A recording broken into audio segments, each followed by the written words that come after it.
السلام علیکم friends, welcome to کتاب نگری کی یوٹیوب چینل کتابوں کی نگری میں خوش آمدید۔ میں ہوں آپ کی ہوسٹ اقراء یاسین اور آج میں آپ کے لیے لے کر آئی ہوں ہنا اسد کے قلم سے تحریر کردہ ناول دل مستر تیری مدہوشی کے ایپیسوڈ نمبر 25 کو لے کر۔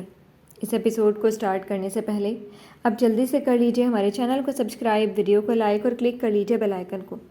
اب آتے ہیں ایپیسوڈ کی جانب۔ شہر کے مشہور جانے مانے بزنس مین ایمر سیال کے والد صالح سیال کو بہت بڑا دھچکا لگا ہے۔ کسی نے ان کے سیال کنسٹرکشنز کو راتوں رات اپنے نام کروا لیا۔ اس صدمے سے وہ سنبھل نہیں پائے اور دل کا دورہ پڑنے سے آج ہاسپٹل میں اپنی زندگی کی آخری سانسیں گن رہے ہیں۔ نینا جو گھر کے کاموں سے فراغت کے بعد ٹی وی آن کیے کھڑی تھی کہ اس پر چلتے نیوز چینل پر جو خبر نشر کی جا رہی تھی اس نے نینا کے پیروں تلے سے زمین کھسکا دی۔ بابا! وہ کربناک آواز میں چلائی اور چادر لیے باہر کی طرف بھاگی۔ سارنگ جو داؤد کو اسکول سے لے کر واپس گھر آ گیا تھا نینا کو بھاگ کر آتے دیکھ کر حیران ہوا۔ سارنگ، وہ بابا پلیز مجھے ان کے پاس لے چلو، میں تمہارے آگے ہاتھ جوڑتی ہوں۔ اس سے پہلے کہ وہ گڑ گڑاتے ہوئے اس کے آگے ہاتھ جوڑ دیتی، سارنگ نے اس کے ہاتھوں کو تھام لیا، نہ چاہتے ہوئے بھی داؤد کو سمجھاتے ہوئے اندر اس کے روم میں بھیج کر نینا کو اپنے ساتھ ہسپتال لے آیا۔ ایمر سیال اور حالِ نور دونوں ہاسپٹل کے کوریڈور میں ادھر سے ادھر بے چینی سے چکر کاٹ رہے تھے، جبکہ نفیسہ بیگم کشمکش میں مبتلا باہر موجود بینچ پر بیٹھی کسی گہری سوچ میں گم تھی۔ تم یہاں کیا کر رہے ہو؟ چلے جاؤ یہاں سے۔ حالِ نور سارنگ کو دیکھ کر غرائی۔ اس کے ساتھ میری بہن ہے نینا، ایمر نے حالِ نور کا ہاتھ پکڑ کر کہا، آہستگی سے کہا، مگر سارنگ کو سامنے دیکھ کر اس کی آنکھیں سرخیاں چھلکانے لگی۔ بھائی! نینا دوڑتے ہوئے آ کر ایمر سیال کے سینے سے لگی تو ایمر نے اس کے سر پر ہاتھ رکھ دیا اور اس کے شانے کو تھپ تھپا کر اسے تسلی آمیز انداز میں کہا، تم دعا کرو انشاءاللہ بابا ٹھیک ہو جائیں گے۔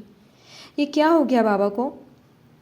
وہ روندھی ہوئی آواز میں بولی، یہ سب اسی شخص کی کرامات ہے جس نے ہماری کمپنی، ہمارا گھر ہم سے چھین لیا۔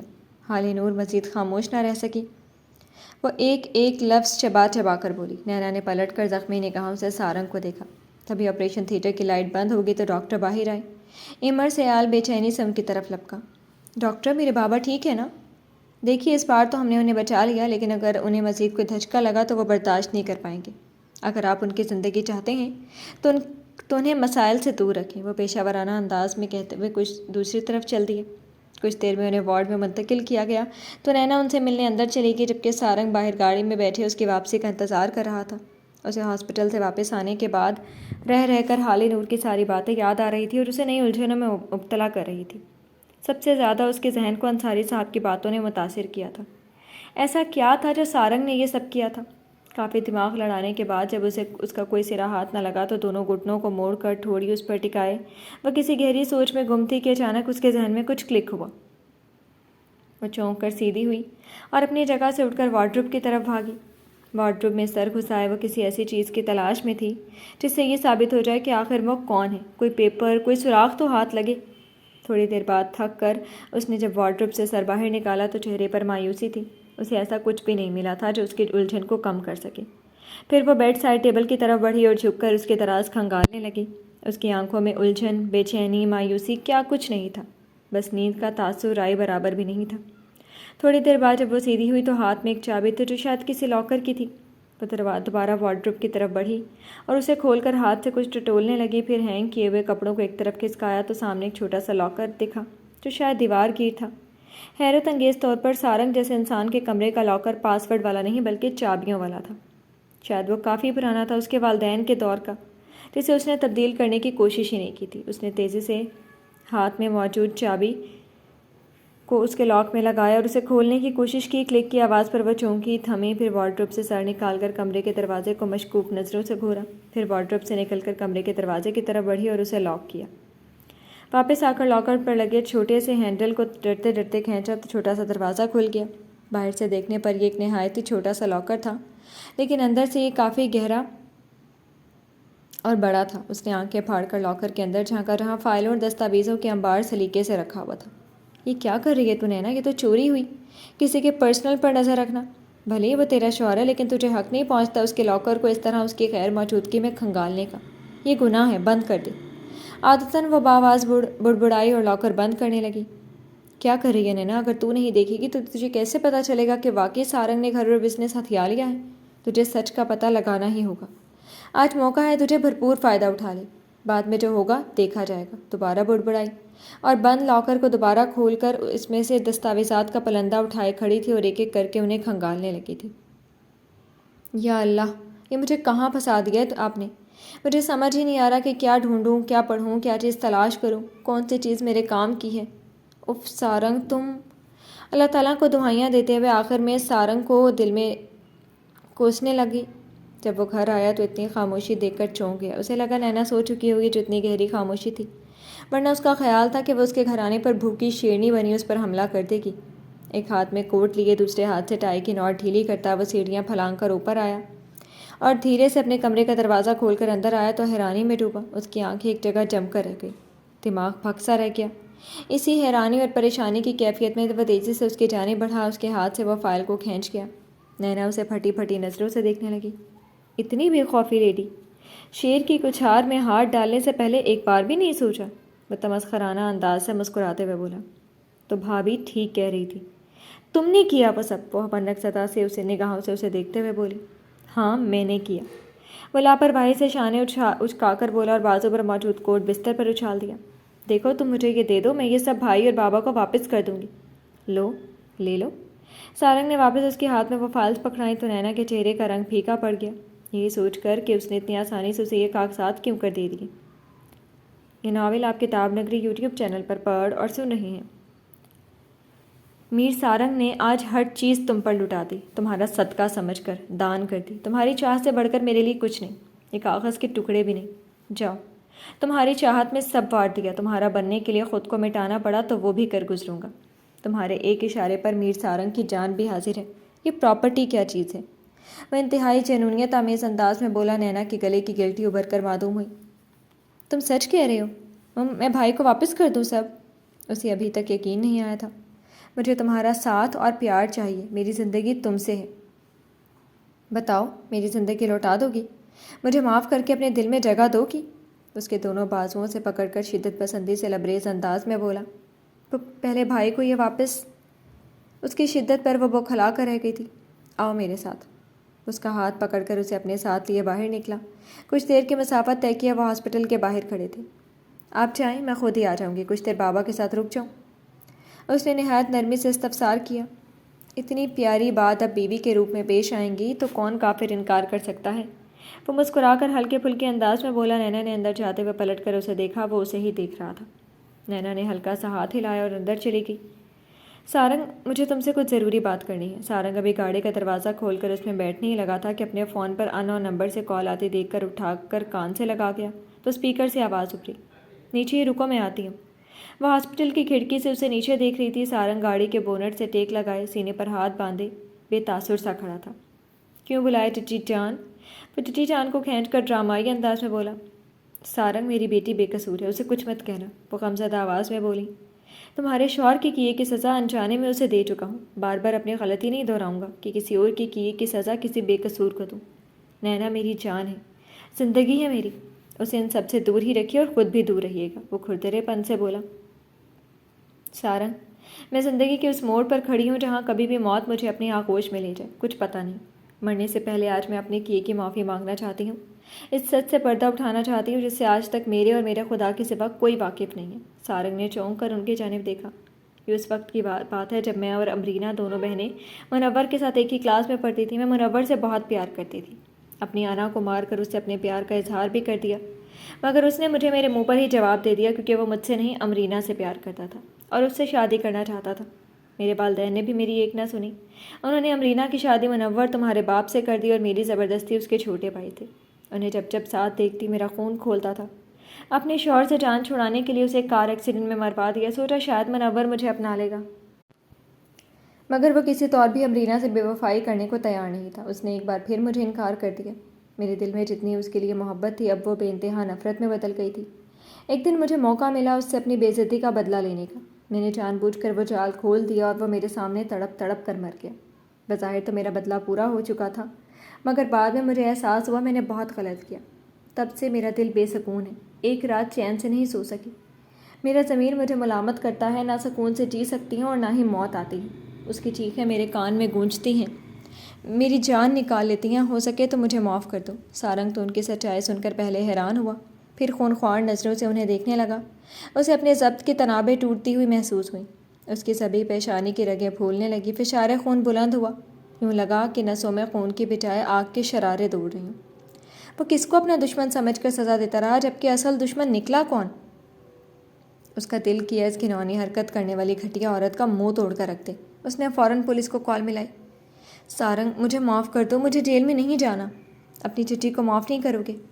وہ اس کے سامنے گڑ گڑانے لگی، مگر سارنگ نے اسے گاڑی کا دروازہ کھول کر اس میں جھٹکے سے پھینکا اور گاڑی کو لاک کر دیا تاکہ وہ پولیس کے آنے تک کہیں بھاگ نہ جائے۔ اس نے شارپ مائنڈ کا استعمال کرتے ہوئے نفیسہ بیگم کی ساری باتیں فون میں ریکارڈ کر لی تھیں۔ کچھ دیر میں پولیس نفیسہ بیگم کو اپنے ساتھ لے کر جا چکی تھی۔ سارنگ کے دل میں جو پھانس تھی، ہلکی سی کسک تھی کہ وہ اپنے بابا کے دشمنوں سے بدلہ لیے بنا انہیں نینا کی خاطر پراپرٹی کے کاغذات واپس کر چکا ہے، وہ آخری پھانس بھی اس کے اندر سے نکل گئی۔ وہ خود کو بہت پرسکون محسوس کر رہا تھا، اور اس کے والد کی قاتلہ کو اس کے کیے کی سزا مل گئی تھی، جو وہ تعمر جیل کے سلاخوں کے پیچھے کاٹنے والی تھی۔ یہ ناول اس نے ایک فائل ایمر سیال کی طرف بڑھائی۔ یہ کس چیز کی فائل ہے؟ اس نے ناسمجھی سے پوچھا۔ بھائی، اس کے اندر آپ کی پراپرٹی اور کمپنی کے کاغذات ہیں۔ تو یہ تمہارے پاس کیا کرے گا؟ بھائی، سارنگ کو اپنی غلطی کا احساس ہو گیا، اسی نے مجھے یہاں بھیجا کہ فائل آپ کو واپس لوٹانے کے لیے۔ اس نے سب آپ کے نام واپس کر دیا ہے، میرا حصہ بھی، اسے میرے حصے میں سے بھی کچھ نہیں چاہیے۔ حال نور اور ایمر سیال دونوں ششتر رہ گئے تھے۔ اچانک اس کایا پلٹ پر صالح سیال کو ہوش آ چکا تھا۔ وہ ان کے پاس بیٹھ کر ان کی عیادت کرنے لگی۔ آؤ میں تمہیں گھر چھوڑ دوں۔ فراغت کے بعد ایمر سیال نے نینا کو پیشکش کی۔ نہیں بھائی، اس کی ضرورت نہیں، ابھی ڈاکٹر بتا کر گئے ہیں بابا کو ڈسچارج کرنے والے ہیں۔ آپ ڈسچارج پیپرز بنوا لیں، میں خود ہی چلی جاؤں گی۔ بھابھی، آپ بے شک مجھ سے عمر میں چھوٹی ہیں مگر رتبے میں بڑی ہیں۔ مجھ سے یا سارنگ سے کوئی کوتاہی ہو گئی ہو تو ہمیں دل سے معاف کر دیجیے گا۔ نینا نے حال نور کے ہاتھ کو اپنے ہاتھ میں لیا، محبت بھرے انداز میں کہا۔ آپ یہ کیسی باتیں کر رہی ہیں؟ مجھے آپ سے کوئی ناراضگی نہیں، اگر کسی سے تھی بھی تو اب ختم ہو چکی ہے۔ وہ نینا کو دکھی نہیں کرنا چاہتی تھی، سارنگ کے بارے میں کچھ بھی برا بھلا بول کر تبھی مصلحتاً خوشگواری سے بولی۔ آپ گھر آئیے گا، اب تو بابا بھی ٹھیک ہو گئے ہیں، پھر مل کر گپ شپ کریں گے۔ ہاں کیوں نہیں، میں داؤد کو ساتھ لے کر آؤں گی، اس کی ممانی سے ملوانے، بہت خوش ہوگا ماموں کی دلہن دیکھ کر۔ دلہن لفظ سنتے ہی حال نور کا چہرہ کندھاری انار جیسے سرخی مائل دکھنے لگا۔ وہ کچھ دیر آپس میں باتیں کرنے کے بعد وہاں سے رخصت ہوئی۔ بلو سوٹ والی لڑکی ہے، وہ ہاسپٹل سے باہر نکل رہی ہے، دھیان سے کام کرنا، کوئی غلطی نہ ہو۔ گاڑی میں بیٹھے شخص کی نظریں ہاسپٹل سے باہر نکلتی نینا پر جمی ہوئی تھی، جو بالکل اکیلی تھی۔ فکر مت کریں سر، جس طرح باقی کام ہوشیاری سے کرتا ہوں اسی طرح اس کام میں بھی آپ کو مایوس نہیں کروں گا۔ کان میں لگی ڈیوائس میں سرگوشی نما لہجے میں بولتا ہوا وہ دھیرے سے دروازہ کھول کر باہر نکلا اور محتاط نظروں سے ادھر ادھر دیکھتا گاڑی سے تھوڑے سے فاصلے پر ہو کر چلنے لگا۔ اندھیرے میں ہونے کی وجہ سے نہ تو وہ نظر آ رہا تھا اور نہ ہی کالے رنگ کی یہ وین دکھائی دے رہی تھی۔ نینا اپنی ہی سوچ میں گم دھیرے دھیرے چلتی جا رہی تھی، اس بات سے بے خبر کہ وہ تاریکی کا سفر طے کر رہی ہے۔ سامنے سے آتے شخص کی شاطرانہ نظریں اس پر جمی ہوئی تھیں، ہاتھ میں موجود رومال پر اس کی گرفت مضبوط ہوئی تھی۔ جیسے ہی نینا اس کے قریب سے گزری، اس نے صورت سے ہاتھ میں دبا رومال اس کے منہ پر رکھ کر دوسرے ہاتھ سے اس کے وجود کو اپنی گرفت میں جکڑا۔ منہ پر جمے اس کے ہاتھ کی گرفت اتنی سخت تھی کہ نینا کی آوازیں باہر نہیں نکل پا رہی تھی، جبکہ رومال میں لگے کلوروفارم کی مہک ناک کے نتھنوں سے ہوتی ہوئی اس کے حواس پر پھیل رہی تھی۔ دھیرے دھیرے اس کی ساری مخالفت دم توڑ گئی اور وہ بے ہوش ہو کر اس کے بازوؤں میں جھول گئی۔ اس شخص نے تیزی سے اس کے ہوش سے بیگانہ وجود کو اپنے بازوؤں میں اٹھایا اور واپس گاڑی کی طرف بڑھ گیا، جس کا انجن سٹارٹ تھا اور پچھلی سیٹ کا دروازہ کھلا ہوا تھا۔ جلدی کرنا۔ ڈرائیونگ سیٹ کا دروازہ کھول کر ایک شخص باہر نکلا اور نینا کے بے ہوش وجود کو سہارا دے کر پچھلی سیٹ پر ڈالنے کے بعد واپس ڈرائیونگ سیٹ کا دروازہ کھول کر اندر بیٹھ کے ایک شخص دروازہ بند کر کے دوسری طرف سے آ کر پچھلی سیٹ پر بیٹھ گیا اور سیٹ پر دھرے نینا کے سر کو اپنے گود میں رکھ کر اس کے منہ پر پلاسٹر لگانے لگا۔ اس کے ہاتھ بھی باندھ دے اور تو جلدی سے گاڑی بھگا، سالے کہیں کوئی دیکھ نہ لے ہمیں۔ فہد کے حکم پر گاڑی تیزی سے ہوا سے باتیں کرنے لگی۔ اعظم اور خرم ہاسپٹل سے واپس آ رہے تھے۔ خرم نے باہر گول گپے کا سٹال لگا دیکھا تو اسے وہیں گاڑی روکنے کی ضد کی۔ اعظم اور وہ دونوں گول گپے کے سٹال کے پاس کھڑے تھے کہ گاڑی زن سے ان کے قریب سے گزری، مگر اس میں بے ہوش پڑی نینا اعظم کی زیرک نگاہوں سے چھپ نہ سکی۔ سارنگ؟ اس نے خرم سے تھوڑا دور ہوئے اسے کال ملائی۔ بھابھی کہاں ہیں؟ کیوں، کیا ہوا؟ میں نے ابھی ایک گاڑی میں نینا کو بے ہوش پڑے دیکھا، وہ لوگ شاید اسے کہیں لے جا رہے تھے، بہت تیزی میں تھے۔ کہاں لے جا رہے تھے بروچ؟ جلدی بتاؤ مجھے۔ یہ تو مجھے نہیں پتا، مگر گاڑی کا نمبر نوٹ کر لیا۔ اس نے سارنگ کو اس گاڑی کا نمبر بتایا۔ ایمر کہاں ہیں آپ؟ حال نور کافی دیر سے اسے کال ملا رہی تھی مگر اس کے فون کی بیٹری لو تھی۔ وہ ڈسچارج پیپرز بنوا کر جیسے ہی کمرے میں داخل ہوا وہ صورت سے اس کے قریب آئی۔ ایمن، میں نے باہر گاڑی سے دیکھا کچھ لوگ نینا کو اپنے ساتھ زبردستی لے گئے۔ کون لوگ تھے وہ دیکھا تم نے؟ وہ عالم اشتعال سے لہو رنگ آنکھیں لیے بولا۔ ایمر، میں اس آدمی کو نہیں جانتی، گاڑی کا نمبر کیا تھا؟ ہیلو سبحان، جلدی اس نمبر کی گاڑی کو ٹریس کر کے مجھے لوکیشن بتاؤ، ایمر سیال نے کرخت آواز میں کہا اور تیزی سے باہر نکل گیا۔ اس کو ہوش آیا یا نہیں؟ ایک بار پھر اس نے وہی سوال دہرایا جو وہ پچھلے 3-4 گھنٹوں سے پوچھتا آ رہا تھا۔ نہیں سر، اس شخص نے بھی وہی جواب دیا جس سے اسے اب چڑ ہو گئی تھی۔ ابھی تک ہوش نہیں آیا؟ کتنا کلوروفارم سونگھا دیا ہے، اسے کہ اٹھنے کا نام ہی نہیں لے رہی، کہیں مر تو نہیں گئی؟ اس کے لہجے میں جھنجھلاہٹ تھی، وہ جلد از جلد اپنا کام کر لینا چاہتا تھا۔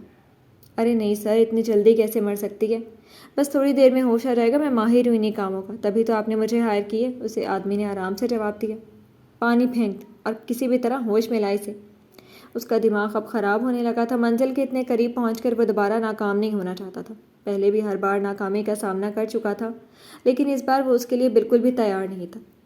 اس کے لیے وہ کچھ بھی کر دینے کو تیار تھا، کسی کو موت کی نیند بھی سلا سکتا تھا، کسی بھی طرح۔ باس، ایک آدمی نے خباثت سے اسے دیکھا۔ سوال زبانی تھا، فہد جیسا شاطر انسان اس کے سوال کا مفہوم بخوبی سمجھ گیا تھا، اس لیے غصے سے کھول اٹھا۔ اب اس سالے حرام خور دور رہنا اس سے۔ آپ کو اس سے کیا فرق پڑتا ہے کہ ہم اس لڑکی کا کیا کریں کیا نہ کریں؟ آپ کو تو بس اپنے پیسوں سے مطلب ہونی چاہیے۔ آپ پیسوں کا مزہ لوٹنا، ہم لڑکی کا مزہ لوٹیں گے۔ ابے حرامی، ایک بار میری بات نہیں سمجھ میں آتی؟ کہا نا ہاتھ مت لگانا۔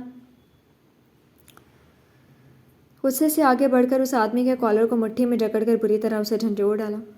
کیوں سر، پہلے بیوی پر پیار آنے لگا ہے کیا؟ پھر سے اس کے غصے کو نظر انداز کیے وہ آدمی سکون سے بولا۔ لہجے میں طنز تھا۔ اس کی بات سن کر فہد ساکت ہوا، کالر پر جمے اس کے ہاتھ جھٹکے سے اس سے دور ہوئے۔ وہ سوچ میں ڈوبا تھا، شاید ضمیر جاگنے لگا تھا اس کا یا نہیں۔ ایسی کوئی بات نہیں ہے، بس میرے پیسے مجھے مل جائیں، پھر جو تم لوگ چاہو کرو اس کے ساتھ، مجھے اس سے کوئی فرق نہیں پڑتا۔ تھوڑی دیر بعد جب وہ بولا تو آواز میں بیگانگی اور لاپرواہی تھی، اس نے ضمیر کو دوبارہ مات دے دی۔ آپ کو کیا لگتا ہے سر، وہ ایمر سیال اور سارنگ سب کچھ آپ کے حوالے کر دیں گے؟ محبت سب کروا دی ہے میرے یار، میں نے اس کی آنکھوں میں نینا کے لیے وہ جنون دیکھا ہے جو اسے سب کچھ مجھے لوٹانے پر مجبور کر دے گا۔ اور بھائی بہن کی محبت بھی مثالی ہے، وہ بھی سر کے بل چلتے ہوئے آئے گا اپنی بہن کو بچانے۔ وہ دھیرے سے مسکرائے، ایک شاطرانہ مسکراہٹ۔ اتنا یقین سے کیسے کہہ سکتی ہے؟ آپ کے سارنگ کو اس لڑکی سے محبت ہے؟ ہو سکتا ہے کہ صرف ہمدردی ہو۔ محبت اور ہمدردی میں بہت فرق ہوتا ہے۔ یہ اٹھ جائے تو ساری جائیداد اس سے اپنے نام لکھوا کر اسے کچرے کے ڈھیر میں پھینکوا دوں گا، فہد انتہائی صفاقانہ انداز میں بولا۔ سر، ہمیں کچرے کا ڈھیر ہی سمجھنا، وہ خباثت زدہ نظروں سے بے ہوش نینا کے چہرے کا جائزہ لیے بولا۔ ہیلو، کون بول رہے ہیں؟ فون اٹھا کر سنجیدگی سے پوچھا۔ تمہارا سابقہ بہنوئی، دوسری طرف سے ہنستے ہوئے کہا گیا۔ ایمر سیال کے ماتھے پر ناگواری سے شکنیں نمودار ہوئی تھیں۔ کرو بکواس، سختی سے کہا گیا۔ میرے فون کرنے کی وجہ اگر نہیں جانتے تو بتاتا چلوں، سیدھا آتے ہیں مدعے کی بات پر۔ تمہاری بہن میرے قبضے میں ہے، اور زیادہ اپنا خرافاتی دماغ نہ چلانا اور میرے اگلے فون کا بے صبری سے انتظار کرنا۔ ایمر گاڑی کے اسٹیئرنگ پر ہاتھ جمائے، دوسرے ہاتھ سے موبائل کان سے ہٹا کر گاڑی کی اسپیڈ بڑھا دی۔ فہد، اگر میری بیوی کو ہلکی سی بھی خراش آئی تو اس دنیا سے تو ہمیشہ ہمیشہ کے لیے اٹھ جائے گا، سارنگ نے اس کی کال اٹھاتے غصے سے کہا۔ تو دوسری طرف موجود فہد نے کہا لگایا۔ لو، میں تو ڈر گیا سارنگ۔ ارے یہ گیدڑ بھپکیاں کسی اور کو دینا، پہلے مجھ تک تو پہنچ کر تو دکھا۔ اتنا کہہ کر اس نے فون کاٹ دیا۔ فون کٹ ہونے کی آواز سن کر اس نے غصے سے موبائل کان سے ہٹا کر ساتھ والی سیٹ پر پٹک دیا۔ جی تو فرینڈز، کیسی لگی آپ کو آج کے ایپیسوڈ؟ کمنٹ سیکشن میں ضرور بتائیے گا۔ پھر حاضر ہوں گے ناول کے نیکسٹ ایپیسوڈ کے ساتھ، تب تک کے لیے اجازت دیجیے۔ شکریہ، اللہ حافظ۔